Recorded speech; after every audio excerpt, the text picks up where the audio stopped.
साधना के अनुभव 17वां अध्याय पृष्ठ क्रमांक 252 से पृष्ठ क्रमांक 254।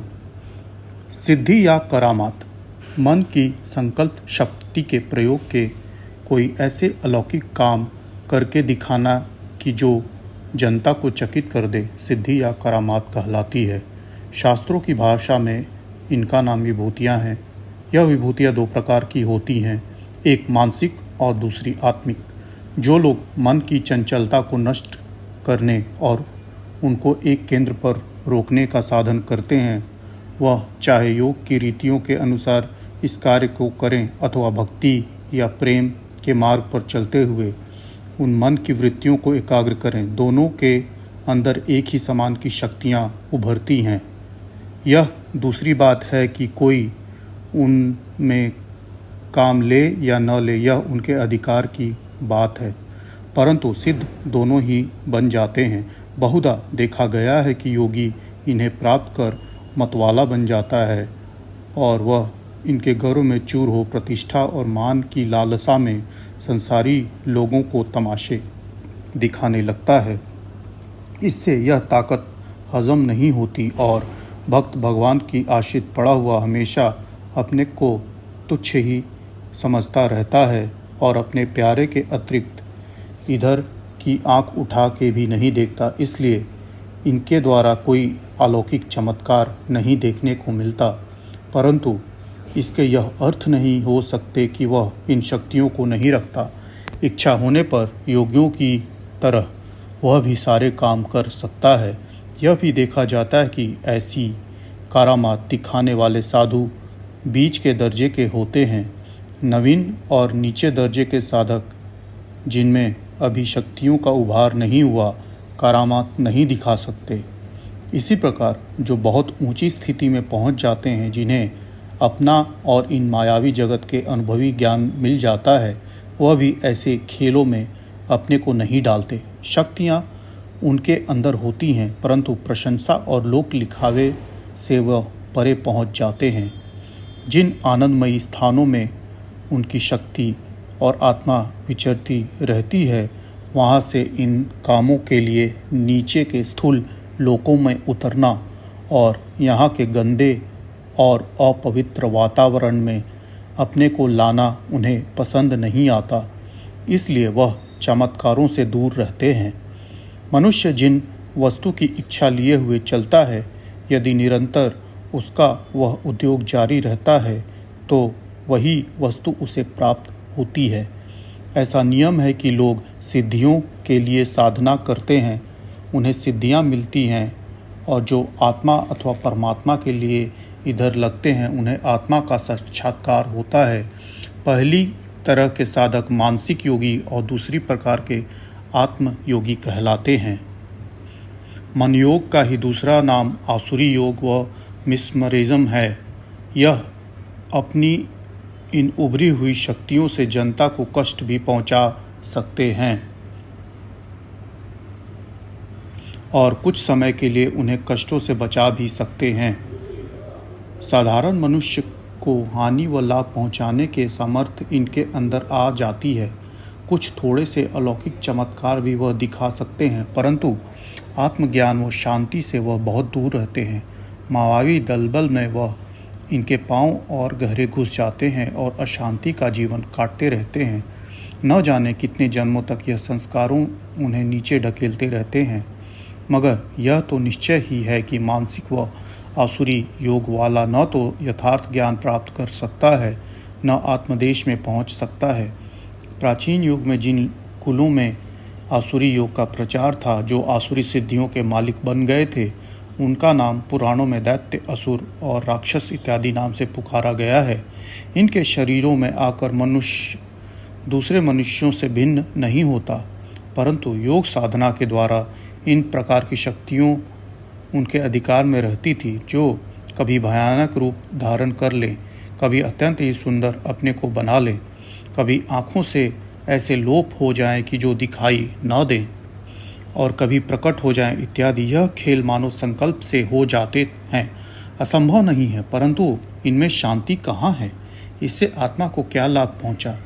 नीचे कर्म में पड़ के आवागमन के बंधन में जकड़ गए।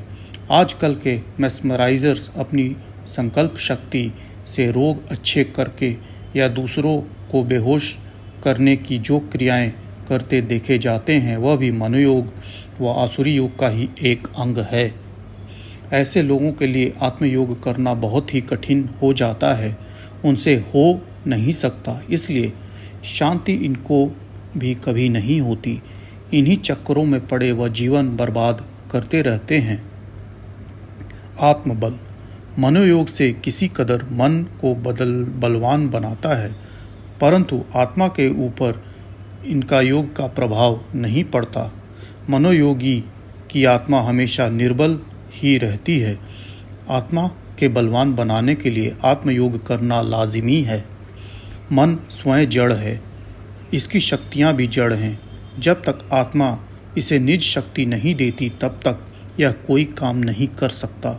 जब तक किसी काम को करने की इच्छा करता है तो आत्मा से शक्ति खींचता और उसके द्वारा अपने मशीन को चालू करता है। विद्युत का भंडार आत्मा है। जब मन का कनेक्शन उधर जुड़ जाता है तभी विद्युत धारा उतर के मन की शक्तियों को चालू कर देती है। मन के अंदर इतनी शक्तियां हैं जिनकी शुमार नहीं की जा सकती। आत्मा विद्युत द्वारा जिस शक्ति को धक्का देती है वही हरकत में आ जाती है और अपना काम करने लगती है। निर्बल आत्मा का प्रभाव भी निर्बल रहता है, जिसका धक्का भी हल्का लगता है। इससे मन की पूर्ण शक्तियाँ उसके द्वारा जागृत नहीं हो सकती, कुछ थोड़ी सी चालू हो जाती हैं। इसलिए मनोयोगी निचले तबके के कुछ कार्य कर सकता है। इससे परे सूक्ष्म भावनाओं में न तो उसकी पहुंच होती है और न वहाँ का ज्ञान उसे होता है। आत्मयोगी सारे ब्रह्मांड में विचरता है, वहाँ का पूर्ण ज्ञान प्राप्त करता है और आवश्यकता पड़ने पर वह उन सूक्ष्म और कारण के लोकों में भी मन की शक्तियों को भेज सकता है और उनके इच्छानुसार काम ले सकता है। वह आत्मबल पाके संतुष्ट व शांत रहता है। जिन शक्तियों को मनोयोगी बहुत कोशिश करने पर पाता है वह सब उसे सहज ही प्राप्त हो जाती हैं और वह उससे भी कहीं अधिक शक्तिशाली बन जाता है। मनोयोगी प्राणमय और मनोमय लोकों तक ही खबर रखता है, वह भी अधूरी ही, पूरी नहीं।